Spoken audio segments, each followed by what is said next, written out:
Mark Lee is a trustee of KFA, KFI, which is Krishnamurti Foundation India, the American Indian Foundation. So some general comments about Mark's talk in India.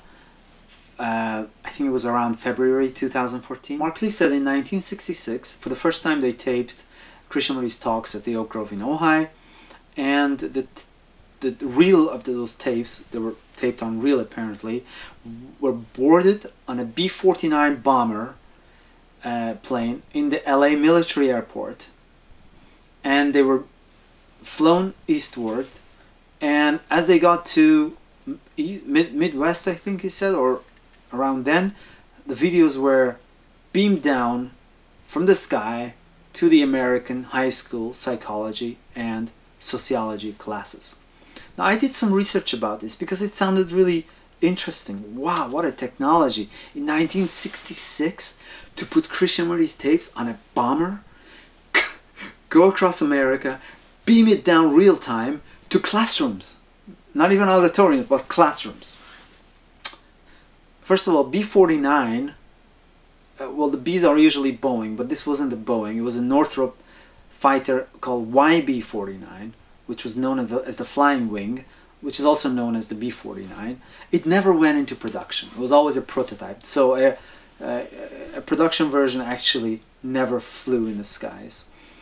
I also found out that most American high schools in 1966, or maybe none of them, but I didn't ask everyone, didn't have TV or obviously computer screens in the classrooms.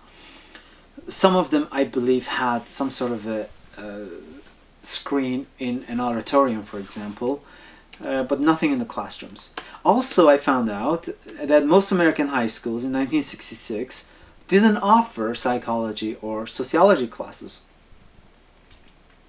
I also can't find references to the technology that was used to beam down streaming video from a bomber in the early or in the mid-60s. I assume they used satellite technology, but I can't find any references to it. Mark Lee says all of Krishnamurti is esoteric, and he counted. He says 100 million words is esoteric. Apparently, according to him, K talked 100 million words. We only see a small portion of something vast. Reincarnation, Marx speaking, karma, extraterrestrials were part of the teachings. Interesting. I find Mark Lee's opinion disgraceful about K being esoteric and inaccurate. K's work is clear, accessible, rational, and very practical. Perhaps by esoteric, Mark Lee means something he didn't understand, which therefore sounds esoteric. You know, sometimes you hear something you're like, oh my god, that sounds esoteric. It's like, phew. Maybe. If you understand it, there's nothing esoteric about it. People are using it in everyday life like water in the desert. My guitar professor gives K books to music students. I've used it extensively in IT project management and many other areas. Now check this. A couple of people, trustees and other friends, sent me a few quotes when in my last circular I mentioned this talk. 14 April 1984. We are not doing any kind of propaganda or try to convince you of anything. New ideologies, new philosophy, new kind of esoteric nonsense. That's right. This is no esoteric nonsense. 21 June 1982. Let us not make this into some elitist understanding. Any person who pays attention, who wants to hear, who is passionate, not just casual about it, and who really says, I must find the source of life, will listen. He will listen. Not to me.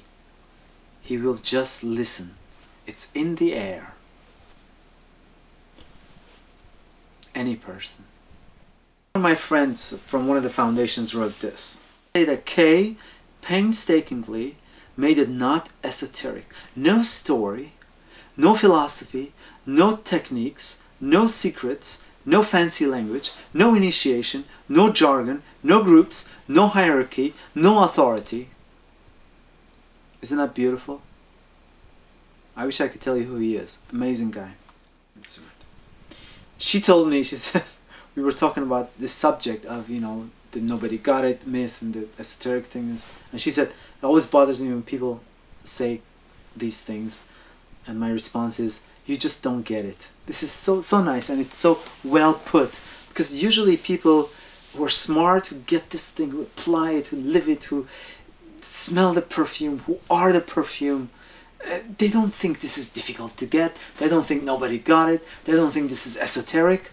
That's been my observation. Terrestrials, because Mark Lee says that you know, Krishnamurti's teaching includes extraterrestrials. I don't recall seeing that in all of the God knows how many books and audios and videos I've gone through. So I disagree with Mark. I don't think K's teaching has anything to do with extraterrestrials. My understanding of Mark was that what he's saying, he's making K into a god, and he's saying God includes everything, the cosmos, the extraterrestrials, I don't know. I don't know what he's thinking, but whatever it is, it doesn't make sense. And there was a reason K didn't talk about these things, like karma and reincarnation.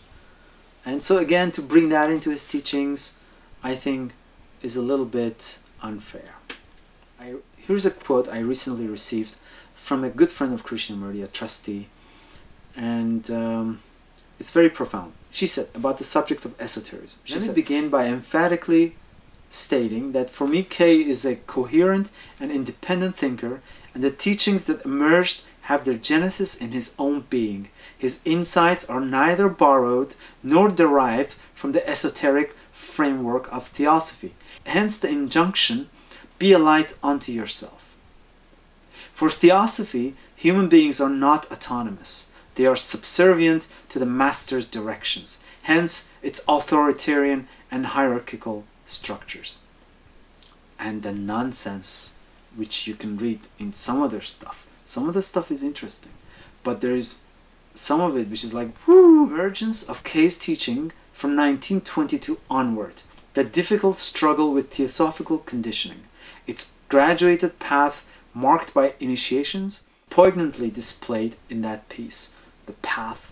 Sometimes in 1930, he sheds the idea of a permanent self, the Indian Atman, that has been dinned into him since 1910, as shown in the Feet of the Master. The famous 1929 statement is tinged with the belief. Finally, when Mrs. Besant warned him not to step outside the theosophical audiences, he came up with his core statement, you are the world. Between 1930 and 1933, K began to fade and was replaced by the speaker. Some statistics. Mark Lee says, Krishnamurti's work is 100 million words. It exceeds the number of stellar bodies according to NASA. Things up on NASA's website and so on. So NASA says there's approximately 100 billion galaxies in the observable universe. And NASA says there is approximately 10 to the power of 21 stars in our universe. The number that Mark Lee quotes, about 100 million, is 10 to the power of 8. So Mark is underreporting number by 10 trillion times. That's 10 to the power of 13. And I checked the numbering systems to make sure they're consistent. Matter? Does it matter? Maybe it doesn't matter.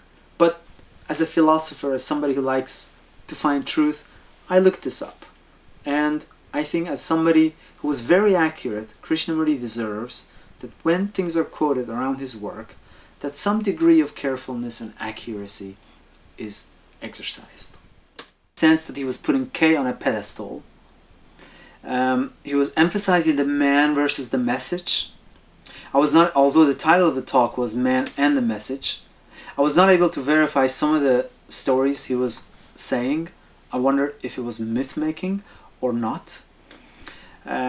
It's not my call, but it reminded me of Mary Lutens, who wrote a biography of Krishnamurti. Chapter 7 of The Open Door, she said, the closer we were to the sun, the more likely we were to get burned. In terms of living the teachings, understanding it, grasping it. Krishnamurti warned about idolizing, but I had a feeling that Mark was idolizing. He was kind of making K into some sort of a Superman. Now there's a danger with turning somebody into a Superman, because it kind of relieves the challenge of challenges that this person may pose. Because then you think, oh, he was Superman, so he could do these things. Ravi Ravindra, in fact, which I'll talk about a bit later, he did the same thing in his awful book called Two Birds on One Tree, which he wrote, I think, early 90s, 91, 92 maybe.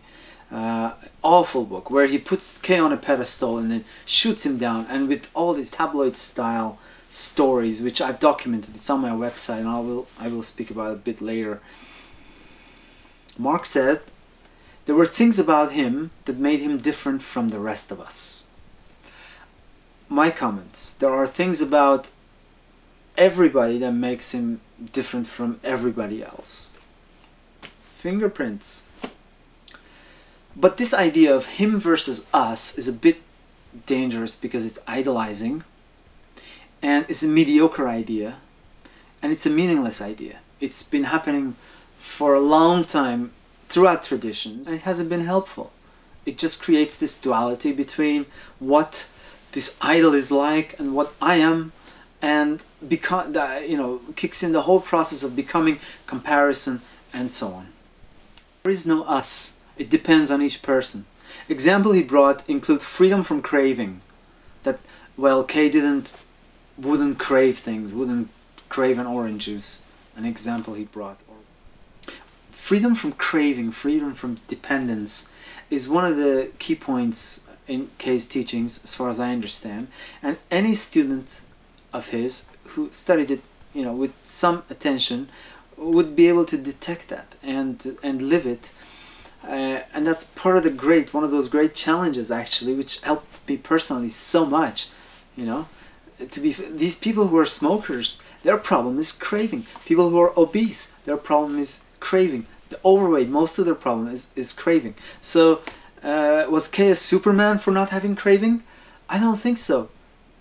Let me make this very clear. I think K was a great human, extremely intelligent. Now, whether he was, and he was a Superman in the sense of, if you want to use Nietzsche's idea of Uberman, but he was also a human, and that was the beauty of it, was that he experienced those pains, and he experienced those all the experiences that a human goes through, and that's why he was able to actually talk about it so well. At least that's my understanding of it. Having read numerous books, 80 books, and having talked with his friends with his close friends who went to cinema with him, and so on and so forth. His girlfriend. Mark said he wasn't concerned about food, certainly not the way we are. Who is we, Mark? Are we talking about the 2/3 of Americans who are overweight, or 1/3 of Americans who are obese, or thinking about food the way we are? Of course, some people think about food a certain way, but the fact that Krishnamurti wasn't, I don't think that necessarily makes him a Superman. Mark's notion of discipline sounds so traditional. I mean, K went on so many talks. He talks about discipline and how it involves learning. Real discipline involves this freedom. This involves this learning. But the way it sounds to me, Mark refers to discipline in the traditional sense, which I disagree with. Mark said Krishnamurti was not physically an affectionate person and didn't do the things that we look for as demonstration of love and affection. Here we go with the we again versus Superman. I met K, shook hands with him, we looked at each other in the eyes. Talk about show of affection. There was love. It was such an intense love, which you can feel by meeting other people too. It was not like some Superman love, which you can see it in the smile of a child. Love is love, and this love was pouring out of his eyes, and was in this handshake and in his glare and his smile. I would say he was a very affectionate person, and he showed it through this way. Maybe he didn't hug, but when he shakes your hand, person you meet for the first time, and shakes it for a while, and it's like love coming out, and just it's just complete bliss. I mean, you cannot say this is not a show of affection. This movement of love is something universal. It's something human. It's something beautiful, something subtle about this use of the word we. Because when we use the word we, as it's used in these contexts by Mark, at least my impression of it, is there is an implication of authority in it. I don't know if that makes sense. I can go into it later.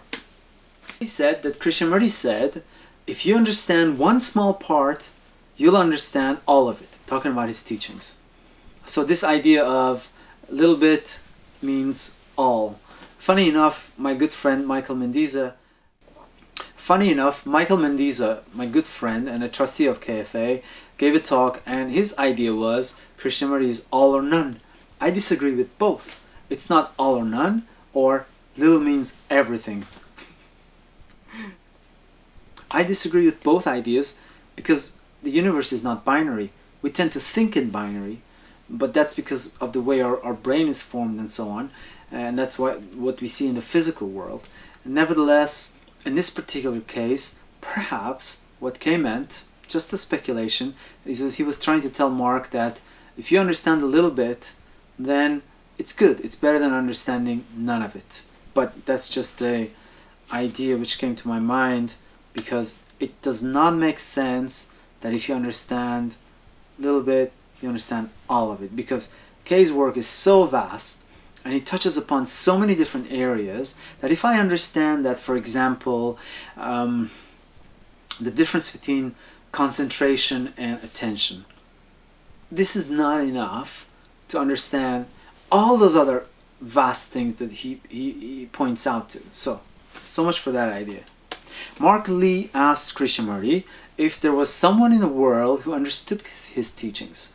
And this is a sad question. Imagine, you're a teacher going around the world talking for 70 years, and some pal in your organization comes and says, if there was a, sir, has there been anybody who understood you?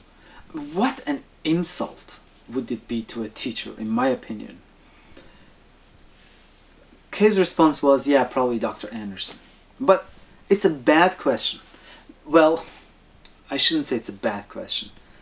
What it shows is that the person himself did not understand. Because if he had understood, then he was the answer to that question. The question was, has there been anybody that understood you? And if the questioner had understood it, then the answer would be, yes, sir, at least I have. Well, okay, I don't want to debate about what it means to understand and apply and da-da-da-da-da, and I don't have any claims around that.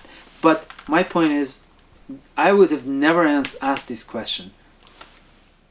The whole question brings us to the subject of a myth which is widely used in these circles, and it's has to do, I call it the myth of nobody got it. Krishnamurti, before his death, told 7 of his apostles, sorry to use that word, but 7 of his friends who were standing around, according to Mark there were 7, I don't know, and he told them, you know, none of you guys got it, basically, or none of you have changed, or something like this. And well, did he say that or not, I don't know, but that's what effectively he said. Mark said in this very talk that when Kay said nobody got it, I don't think he said none of you, but he says nobody. He said that they verified that he was actually talking about them, those people who were present in that room. Now that's also arguable whether it was about all of them or some of them, but let's not go there either. So Kay himself felt that Mark and some of the other people who were there had not understood him, had not got it, had not changed or whatever after decades of being associated with him.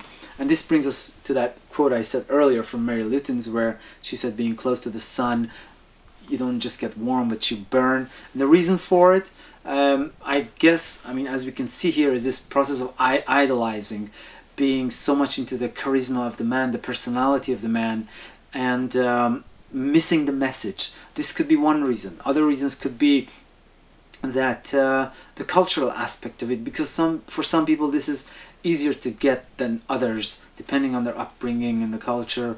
It could be genetic, it could be has to do with the person's own intelligence. More intelligent people tend to get this thing better and easier and faster. I've seen this all the time. Now, people like this myth, and they like to say, when he said nobody, he meant the whole world.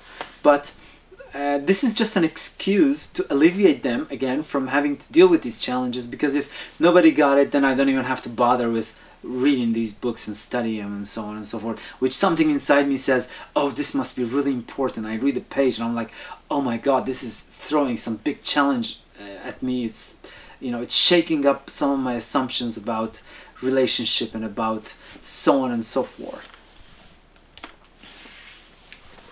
Satishi Namdar, a good friend and a trustee of KFI, he actually recalls that they asked Kay about this subject.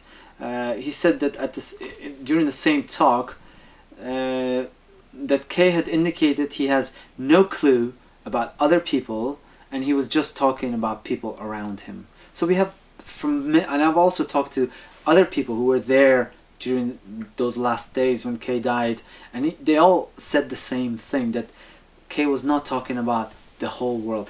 Obviously not, because I've traveled around the world and I met so many people that, you know, that this thing has really touched them deeply, not as a system or method. This is not a religion, it's not a sect, it's not a belief system or anything dogmatic or esoteric like this. To me, this is just a set of pointers, very intelligent pointers and challenges which are practical. I use it in IT project management. It's transformed my project. You should see the comments that I get about my projects. People are just absolutely happy, from the CEO on down to my workers all over the world. Last project I ran, I had people in 10 different locations and 5 different time zones, and the whole project just becomes dynamic, becomes alive when I apply some of these things to it. It's a way of life. It's part of being. It's not something that you try to do. It's you. It's not Krishnamurti at all. Krishnamurti is just a pointer. If I say, hey, there's a flower out there, you can go smell it, it can enrich your life, then you found it. It's firsthand. That's the beauty of this thing. It's not like, oh, now I'm repeating something that some guru or some master or some charlatan said. It's not the case. He's not one of those things. Mark Lee said, Kay didn't bring examples in his talks. Well, as far as I remember, he used examples such as jealousy and anger, which were two examples which he used often, to demonstrate some very important topics like the art of seeing and the problem of moving away from what is versus staying with what is, and the friction that this moving away creates, which is a dissipation of energy which is required for change, and so on. And he used these examples to demonstrate important psychological phenomena that applies in many cases. Mark Lee said, most people who read Krishnamurti's notebook don't notice how many times he refers to the otherness. This is not an exact quote, it's a paraphrase.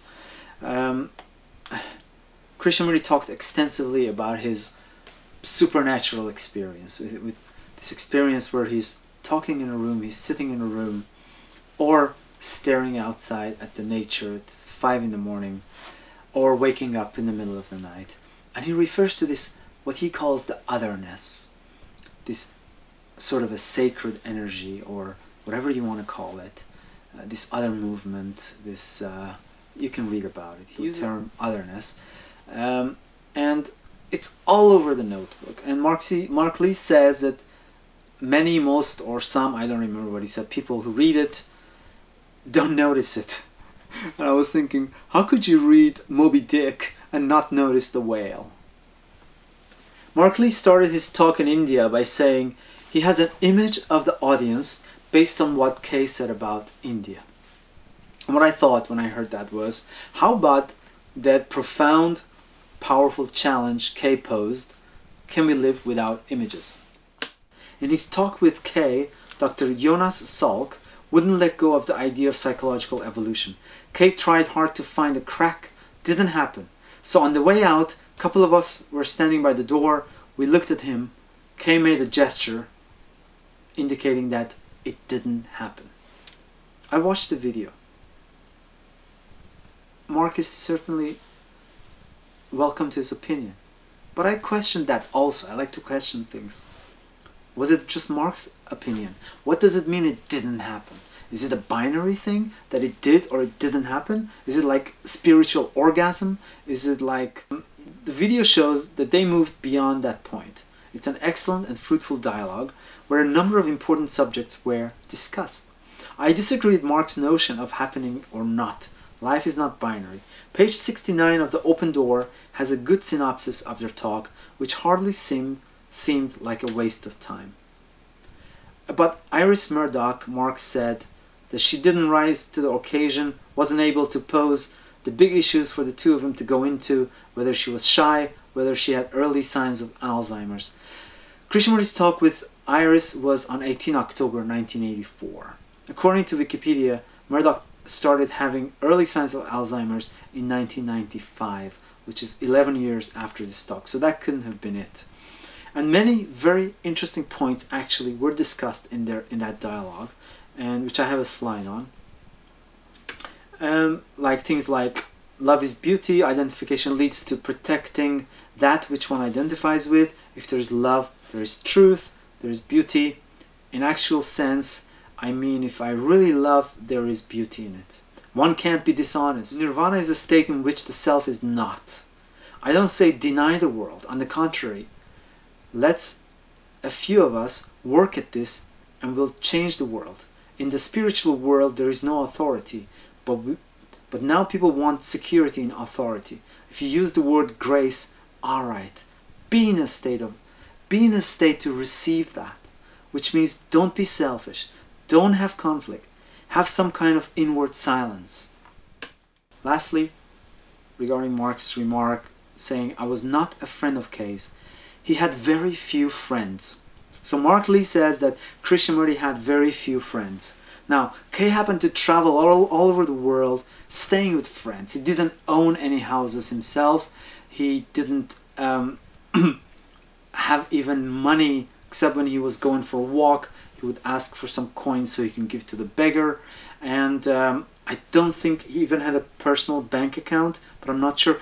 In one of those last talks in Ojai, somebody asked him during the question and answer. He was like, is it really important? It's not important. But he certainly was no Rajneesh with 100 Rolls Royces and all. It's just a completely different class. I apologize for even mentioning it. But there were Rajneesh followers who would come to Kay's talks, and maybe they were interested in this subject. So Kay had many friends. I was one of his friends. We met 3 years before the end of his life, and like I said, when we shook hands and looked at each other, it was like we were old friends. And the following years we saw each other again. So we developed, during this short time, but for years I had been studying his work for a few years. I was very young. I would say that he had very few friends, I disagree with it. I know some of his friends. They went to cinema together. I knew some who were not dead and some who were still alive. Dialogue. Mark and KFA, as I witnessed it, were promoting this idea of dialogue for a long time. And it had some rules and guidelines and so on and so forth. And they had group meetings where, weekend retreats and so on, where people would come together, sit in a room and just go for it. Sometimes they were given books from before to study. There was a facilitator most of the time. But I and many people found these things pretty useless, to be honest. Long ago, Mark was giving an introduction or a talk at KFA, and he said that since K died, dialogue became a formal process. Certain behavior and norms, unfortunately, freedom of inquiry has been lost. It's a paraphrase. I obviously have lost some of the... Mark said, since K has died, dialogue has become a formal process with certain behavior and norms, and unfortunately, freedom of inquiry has been lost. Why? Was it ever there to begin with? And who was promoting it? And what happened? Doesn't matter. Then he's promoting a new term called inquiry, and he goes, is inquiry dialogue? And the answer he gave was yes and no. Okay. It was suggested years ago by a long-term friend of Krishnamurti that the dialogues that KFA was putting together was kind of a waste of time, and he was suggesting the idea of study sessions. At that time, I went and told Mark this idea, and he shot me down, just chastised me. And years later, we're coming back to that idea. Of course, listening is important in both conversation and discussion. So, to say that dialogue has real listening and a conversation and discussion don't have real listening is not a very clear, accurate statement. I disagree with it. Mark said that, Krishnamurti said that we shouldn't teach his work in the schools, not to take him in the schools, but that it should spread through the ambience. I couldn't find references to this. I would appreciate if one of you has a reference to send it to me via email address info@rezamusic.com, rezamusic.com. That's my website as well. And the other thing is that Kay himself went into his schools and he spoke with children of all ages, young and old. So I don't see why he would be opposed for that to happen when he's not personally there. Just doesn't make sense.